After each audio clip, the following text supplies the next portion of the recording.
Hello, everyone, and welcome to a very special episode of the Conservation Canine podcast.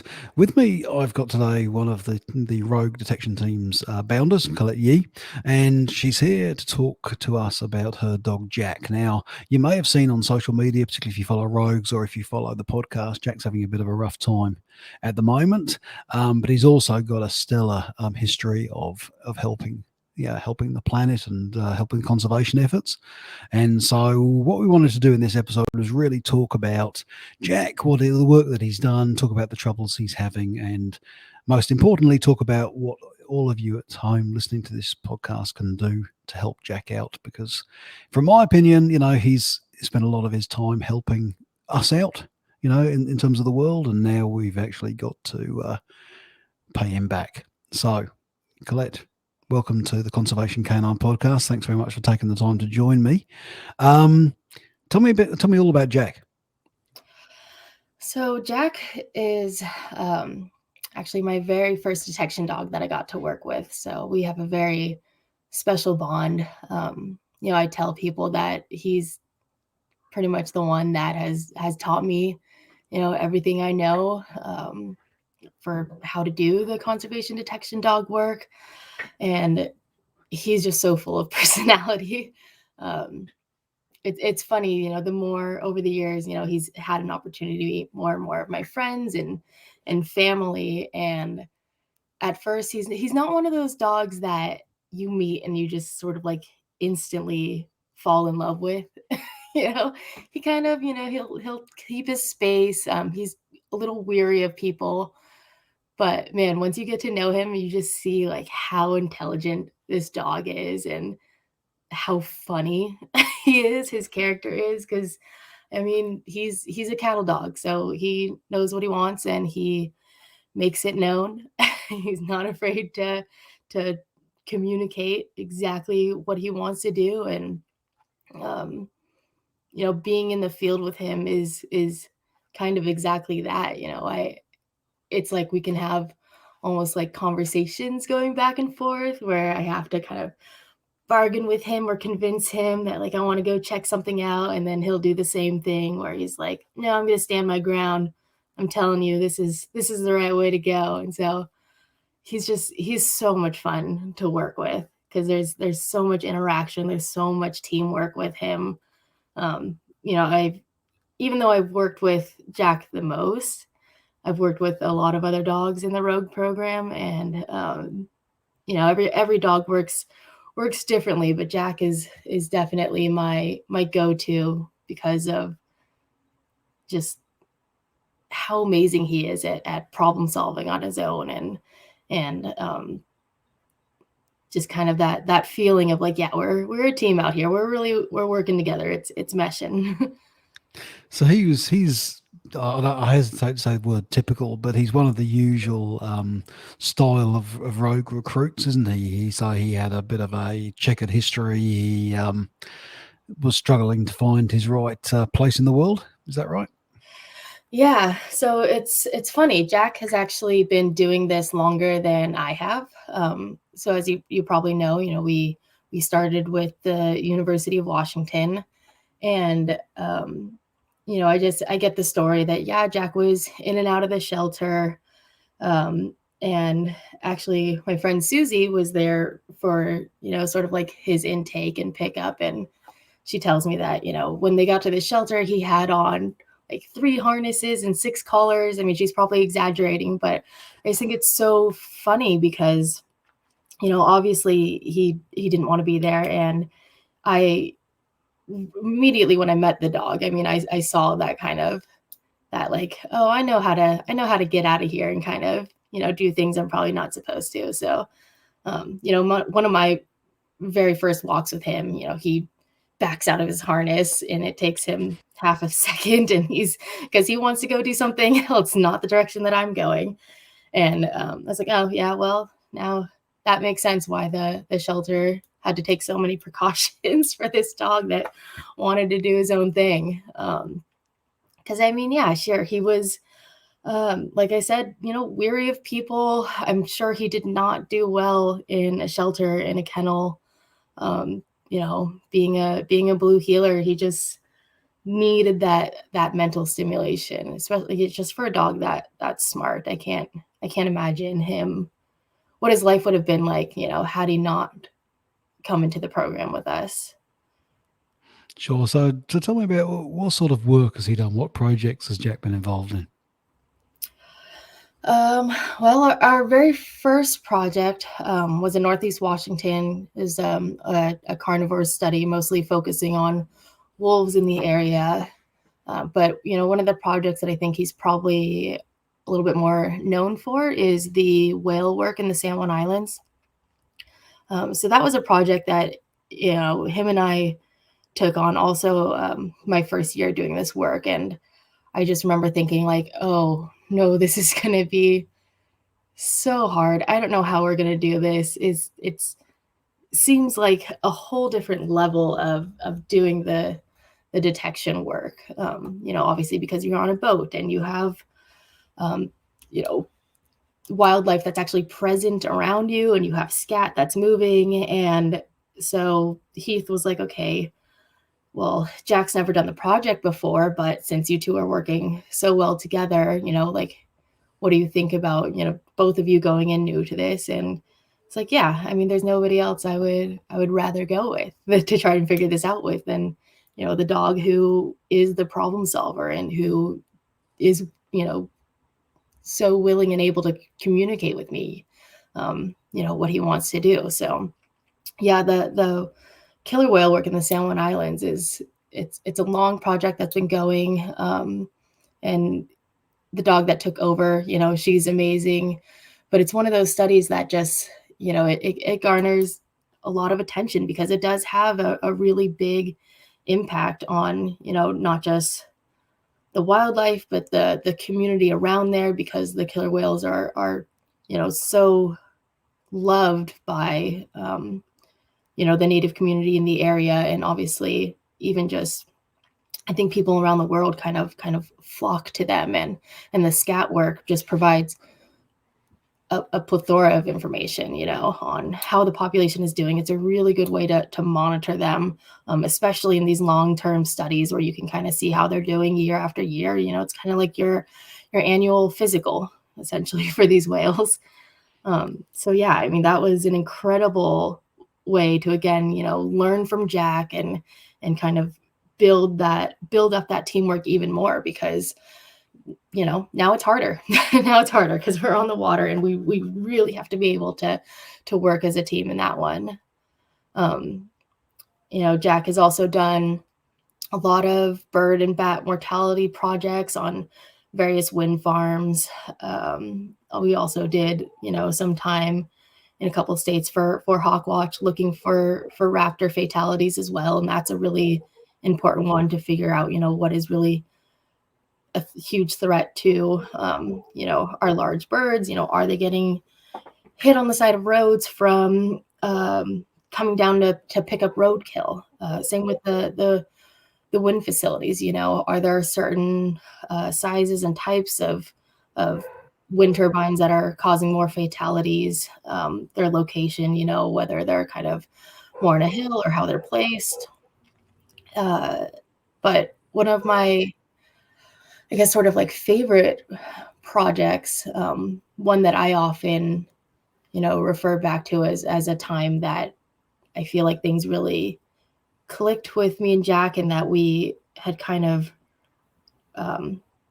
reached, even, this was a couple years into my career with him, but, we're still continuously to learn like how to work together and how to do things better. And so one of the projects that often comes to mind is our bat work, because it was something that, again, was so very new, felt very high stakes, because Jack and I would have to travel long distances together, and really have to prove and show people that, like, this is a really good method.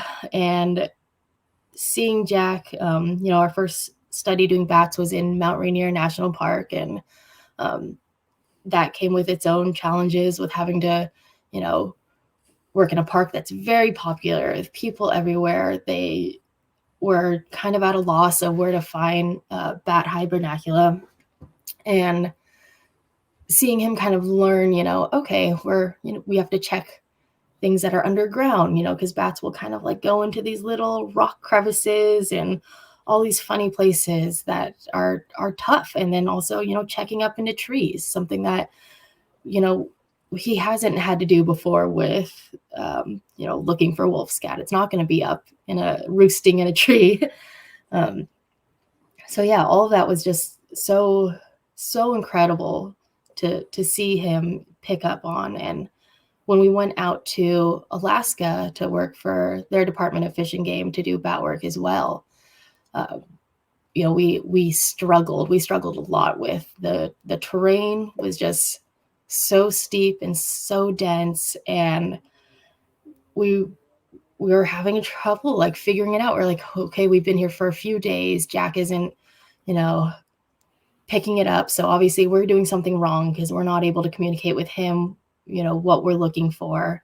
And then we kind of had to take a leap of faith and advocate for him and say like, hey, it's expensive and it's a lot to commit to, but we need to take a helicopter out to this remote island that we know has a really high density of bats out there to get him his hotspot work and really get him immersed into the habitat. And they believed in us. We went, and the first time he found a site that was just, I mean, it must have been loaded with odor, because you literally see, that like light go off, like that spark in their eye, like, okay, like I get it, this is it. And in Alaska, the Department of Fish and Game had spent a lot of years trying to monitor bats and find hibernacula, and it's so labor intensive and hard. You're catching bats in nets, you're putting tags on them, you're following them in planes and driving around with acoustic monitoring equipment.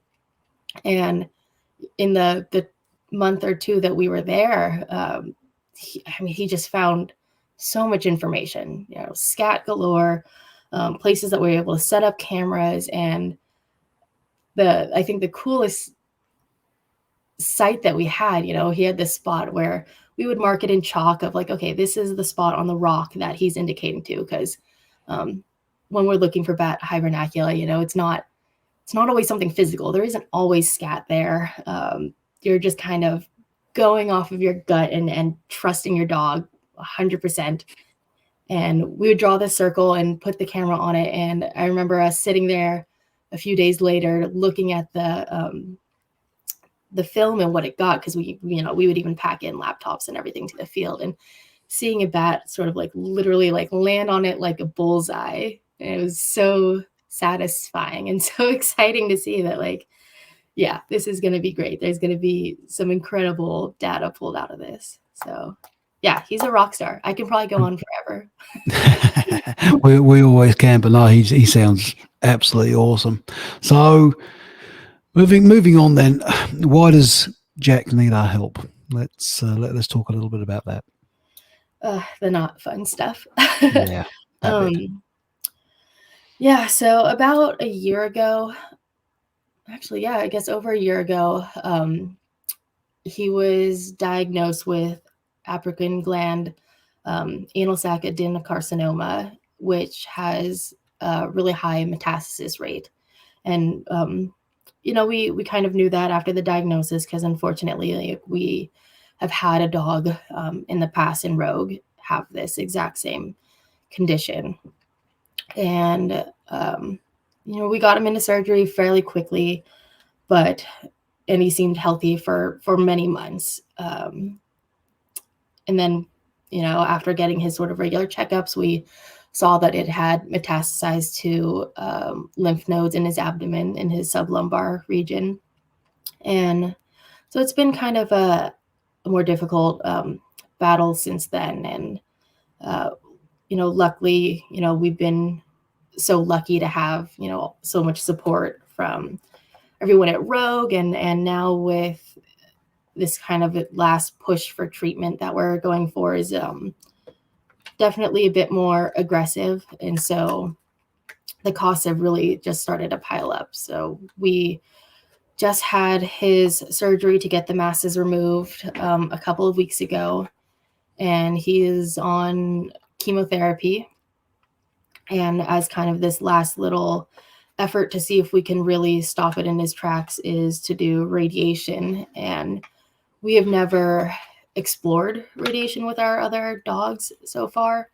And yeah, it's been quite difficult to try and I guess get through this together. You know, one obviously emotionally, and just how exhausting it is. The care. I think a lot of people don't know how much time and energy it takes to care for a really sick dog. And how is he in himself? I mean, so how does he look now? How does it manifest, all that treatment?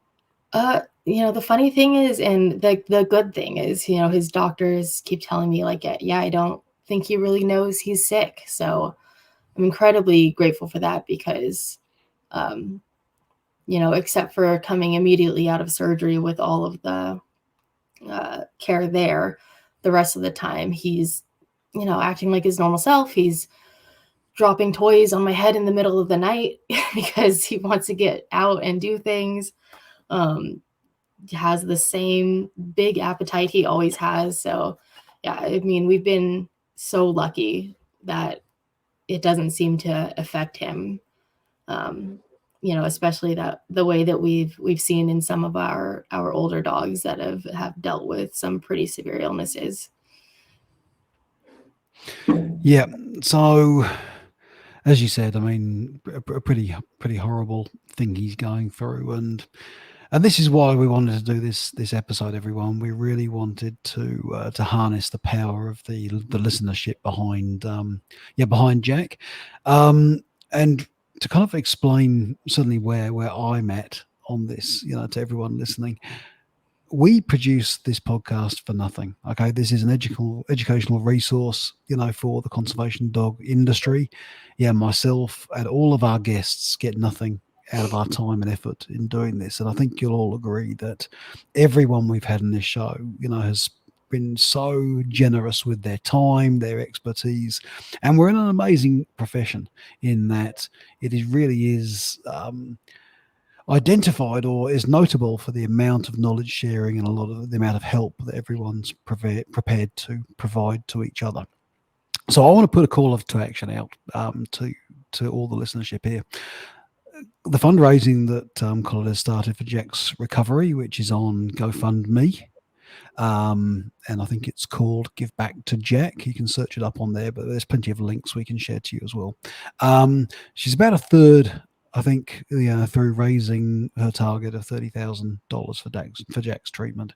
So obviously, I'm sure Collette will join me in thanking everyone who has already donated, to the cause. I mean, that's a great effort, but we need to get the other 2/3 in place. Based on the listenership of this podcast, and I've done so I've scribbled some numbers on the back of an envelope. So I don't know how accurate these are, but anyway, I hope they are. My basic maths surely is good enough. If everyone who's listening to this would be able to donate $25, to Jack's recovery, we would reach the target, for the GoFundMe campaign. So I really, really would ask everyone listening to this, everyone who's enjoyed the podcast, anyone who's found value from our guests, particularly the guys, from the rest of the Rogue team and so on, please, if you can, avoid having, a couple of cappuccinos, or something like that this week, and actually make that donation to help Jack out. That would be a really, really good thing for you guys to do. Okay. Obviously, all the links for that we will plaster everywhere. So if you're watching this on YouTube, it's on the bottom of the screen. We will also put it on the Conservation Canine Podcast Facebook page. You can also find it on the Rogue Detection Team's Facebook page.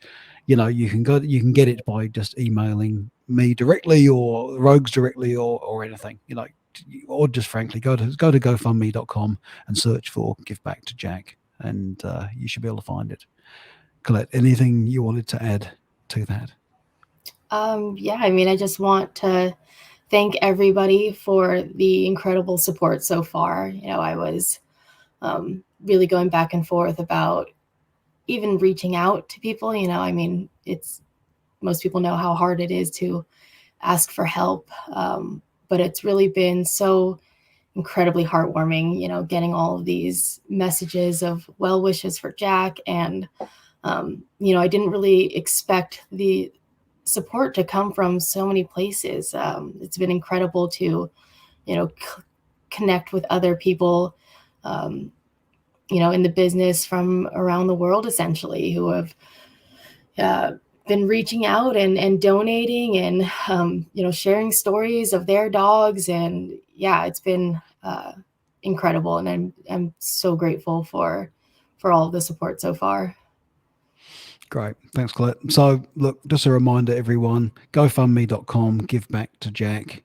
$25 each. If everyone can do that, we can get Jack the treatment that he needs and deserves. Okay. Um, from the bottom of my heart and the bottom of Colette's heart and everyone else at Rogues and everyone else around the world, I'm sure. Look, we wish Jack all the best. Please keep us up to date on his progress. Please give him cuddles and plays, from all of us. And yeah, and we really really hope that he's able to pull through this with your help and with our help. Thank you, James. Great, thanks a lot.